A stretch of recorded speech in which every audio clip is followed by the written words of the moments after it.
AI के godfather Hinton ने दुनिया को चेताया, बोले अगले 30 साल में इंसानियत का सफाया कर सकता है एआई। विज्ञान का अगर सदुपयोग किया जाए तो ये इंसानों की तमाम तकलीफों को दूर कर सकता है। बिना नियंत्रण इस्तेमाल करने से ये तबाही का भी कारण बन सकता है। इस समय जिस तरह आर्टिफिशियल इंटेलिजेंस एआई का अंधाधुंध उपयोग होने लगा है, एआई के गॉडफादर माने जाने वाले और नोबेल विजेता जेफरी हिंटन ने इसके भयानक दुष्प्रभाव को लेकर चेताया है। एआई के कारण मानवता की सफाई की 10% आशंका। उन्होंने कहा कि इस बात की 10 से 20% आशंका है कि अगले 30 वर्ष में ये प्रौद्योगिकी इंसानियत की सफाई का कारण बन सकती है।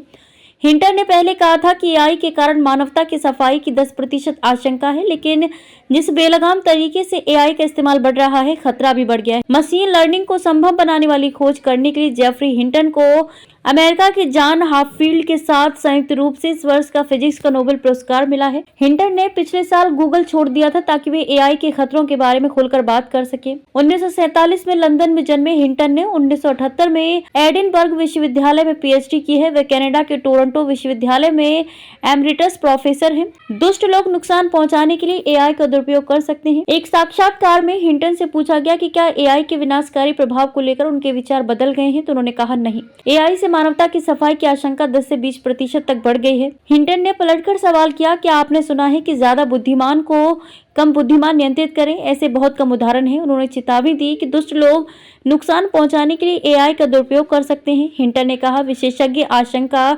जता रहे हैं कि भविष्य में एआई प्रौद्योगिकी मनुष्यों से भी अधिक स्मार्ट हो सकती है।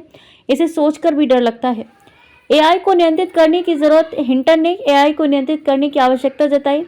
कहा, एआई के विकास की गति मेरी अपेक्षा से कहीं अधिक तेज है। केवल लाभ के उद्देश्य से संचालित बड़ी कंपनियों पर निर्भर रहने से एआई का सुरक्षित विकास सुनिश्चित नहीं होगा। दुनिया के विभिन्न देशों की सरकारों को कानून बनाकर बड़ी कंपनियों को एआई के सुरक्षित उपयोग और इसके खतरे से निपटने के लिए शोध करने पर मजबूर करना चाहिए। एआई पर लगाम लगाने और मानवता के हित में इसका उपयोग करना चाहिए।